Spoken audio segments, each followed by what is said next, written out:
मित्रों नमस्कार, मैं हूं राकेश कुमार। आप देख रहे हैं माताभिमत। मित्रों, शिक्षा विभाग के अपर मुख्य सचिव के पाठक छुट्टी पर चले गए। 3 तारीख से 30 तारीख तक अर्न लीव पर वो गए हैं और उनके जाते ही मुख्यमंत्री के प्रधान सचिव डॉक्टर एस सिद्धार्थ को उसका प्रभार मिला। जैसे ही एस सिद्धार्थ को इसका प्रभार मिला तो व्यवस्थाएं बदलती नजर आई। कई ऐसे चीज जिससे तनाव की स्थिति में शिक्षक थे, उन सारे चीज़ों में बदलाव धीरे धीरे आने लगा। जैसे टाइम टेबल की बात कर लीजिए, टाइम टेबल में बदलाव हुआ। जांच प्रक्रिया जो डेली होती थी, स्कूलों की जांच कराई जाती थी, उसमें भी बदलाव आया। मतलब कि एक तरह से कहें कि इस सिद्धार्थ के आते ही उनकी जो सकारात्मक सोच है वो दिखने लगी। और एस सिद्धार्थ के पूरे व्यक्तित्व पर तो मैंने एक वीडियो भी दिया था कि वो कितने सरल हैं, कितने व्यवहारिक हैं, और वो दिख रहा है, इसमें कहीं शक नहीं है, वो दिख रहा है। लेकिन ये स्थितियाँ केवल प्राथमिक और माध्यमिक शिक्षा में ही नहीं दिख रहा है, उच्च शिक्षा में भी अब यह साफ दिखने लगा है। आपको याद होगा, उच्च शिक्षा मतलब मैं महाविद्यालय और विश्वविद्यालयों की बात कर रहा हूँ, जहाँ के पाठक के आते ही एक तरह से कहें कि वो तल्खी शुरू हो गई थी राजभवन और के पाठक के बीच, या यूँ कहें कि राज्यपाल, महामहिम राज्यपाल जो कुलाधिपति होते हैं विश्वविद्यालयों के, उनके और शिक्षा विभाग के अपर मुख्य सचिव के बीच भयानक तल्खी थी। एक तरफ विश्वविद्यालय के कुलपतियों को शिक्षा विभाग की बैठक में जाने की स्वीकृति कुलाधिपति द्वारा नहीं दी जा रही थी। दूसरी बात, कुलाधिपति द्वारा जब बैठकें बुलाई जा रही थी उसमें के पाठक नहीं आ रहे थे। मामला हाई कोर्ट तक चला गया था। आप जानते हैं इन सारे विषय। मतलब कि बड़ी तल्खी थी, और इस तल्खी का परिणाम ये हुआ कि कई बार शिक्षकों का वेतन रुका। अभी भी 3-4 महीने से ज़्यादा हो गया शिक्षकों को वेतन मिले हुए। उन्होंने विश्वविद्यालय के अकाउंट्स पर रोक लगा दिया था, उसे फ्रीज कर दिया था। कई तरह के मामले आए थे और इसका भयानक विरोध भी हो रहा था के पाठक के इस कार्यप्रणाली का। इसको लेकर राज्यपाल महोदय के तरफ से भी उनके जो प्रधान सचिव हैं रॉबर्ट एल चौंगथू, उन्होंने कई बार सरकार को लिखा था। पिछले बार मैंने बताया था कि जब के पाठक ने टाइम टेबल 6 बजे से 1:30 बजे तक कर दिया था और उसके बाद कई शिक्षकों की दुर्घटनाएं हुई थी, धूप में कई लोगों की मौत हुई, लू लगा, बच्चे के नाक से खून बहना शुरू हुआ, बच्चे बिना खाए पिए चले आ रहे थे। ये सारी जब समस्याएं पैदा होने लगी तो कुलाधिपति महोदय ने, राज्यपाल महोदय ने इसको लेकर मुख्यमंत्री को पत्र लिखा था और कहा था कि इन सारी चीज़ों को देखिए। और आपको याद होगा, हमने वीडियो भी बनाया था। उसके बाद मुख्यमंत्री ने के पाठक को बुलाया था और उनसे कहा था कि ये सब चीज़ नहीं चलेगा, इसको ठीक कीजिए। और जैसे ही आचार संहिता समाप्त होता है तो इन सारे चीज़ों को ठीक करिए। और एक कहें कि उन्होंने डांट पिलाई थी के पाठक की, और उसी के बाद यह छुट्टी में जाने की बात आई। हालांकि छुट्टी में जाने के पीछे स्वास्थ्य कारण भी है, चूँकि के पाठक पिछले कई दिनों से बीमार थे। बीमार का मतलब कि कुछ परेशानियां हड्डी से जुड़ी हुई थी और डॉक्टर ने उनको सलाह दिया था कि आराम करें, लेकिन वो आराम कर नहीं रहे थे। वो लगातार ऑफिस जा रहे थे, जांच में बाहर घूम रहे थे, तो इससे परेशानियां थी। तो एक परेशानी तो वो भी थी, लेकिन मुख्यमंत्री ने उनका क्लास लगाया था कि ये सारी चीज़ें नहीं चलेंगी, इसको ठीक कीजिए। खैर, ये तो चल ही रहा था। मतलब कि इन सारी चीज़ों को लेकर राज्यपाल ने मुख्यमंत्री पर दबाव दिया और मुख्यमंत्री ने के पाठक को बुलाया, उनसे कहा कि इन सारी चीज़ों को ठीक कीजिए, और उसके बाद ये सारी चीज़ें हुई। और ये जो एस सिद्धार्थ को ही इनका प्रभार दिया गया, चूँकि इसके पहले भी वो छुट्टी में गए थे जनवरी में, लेकिन तब एस सिद्धार्थ को नहीं मिला था प्रभार। ये प्रभार निदेशक महोदय को दिया गया था।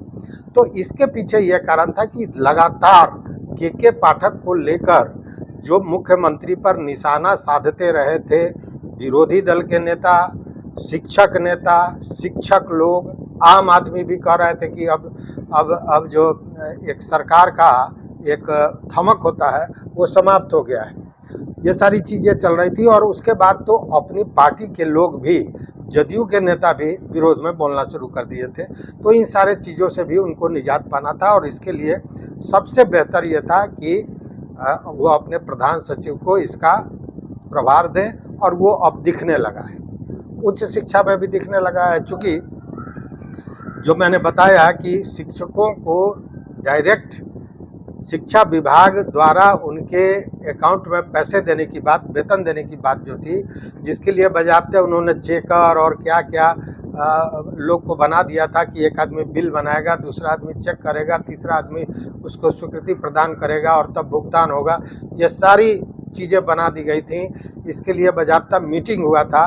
लेकिन इन सारे चीज़ों के पीछे बात ये थी कि कहीं ना कहीं विश्वविद्यालय के स्वायत्तता पर प्रश्न उठाया जा रहा था। और इसको लेकर एस सिद्धार्थ ने बाज़ाब्ता किया यह है कि इन सारे चीज़ों पर तत्काल प्रभाव से रोक लगा दिया है। मतलब कि वेतन की आज की जो प्रक्रिया थी, जो पद्धति थी, जो चल रहा था पहले से, उसी तरह से चलेगा।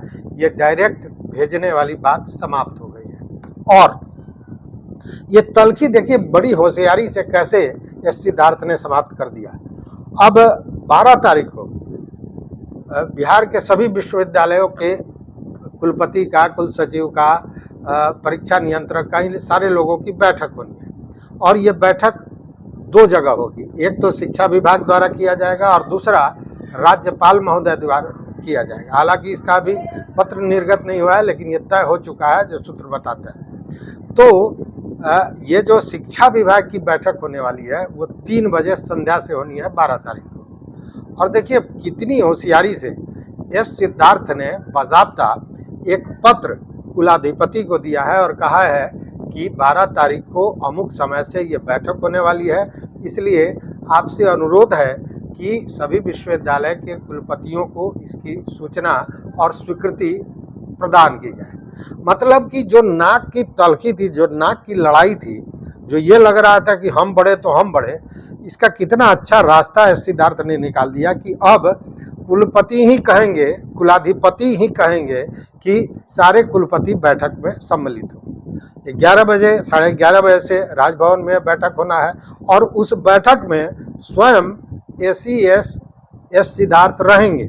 जबकि आपको याद होगा इसके पहले जितनी भी बैठकें हुई हैं उसमें के पाठक नहीं जाया करते थे। वह उनको लगता था कि अरे साहब हम एसीएस हैं और हम चले जाएं, क्योंकि वो एक्ट के हिसाब से देख रहे थे। परंपराओं को उन्होंने त्याग दिया था। जबकि ये माना जाता है कि विश्वविद्यालयों के सर्वे सर्वा कुलाधिपति होते हैं, लेकिन वो एक्ट में पढ़ के और एक्ट के हिसाब से अपना एक्ट कर रहे थे। और उसका जो रिएक्शन था, वो जो रिएक्ट कर रहा था, वो आप देख रहे हैं, समझ रहे हैं। तो कहने का मतलब ये है कि एस सिद्धार्थ के आने के बाद जो ये तल्खियाँ थीं, जो शिक्षा विभाग और कुलाधिपति राजभवन के बीच थी, या यूँ कहे एसीएस और कुलाधिपति के बीच थी, ये तल्खियाँ समाप्त हो जाएंगी। और इसका रास्ता भी उन्होंने निकाल लिया है। और जब ये तल्खियाँ समाप्त हो जाएंगी तो स्वाभाविक है कि विश्वविद्यालयों में जो एक अवरोध पैदा हुआ है, वहाँ के काम में पैसे नहीं दिए जा रहे हैं, शिक्षकों का वेतन रुका हुआ है, परीक्षाओं को नहीं संचालित किया जा रहा है चूँकि उनके पास फंड नहीं है, ये सारी चीज़ें समाप्त हो जाएगी। क्योंकि उन्होंने कहा था कि अगले बजट की समीक्षा करेंगे, बजट के बाद वित्त मंत्रालय से उसकी स्वीकृति ले देंगे, तब पैसा देंगे।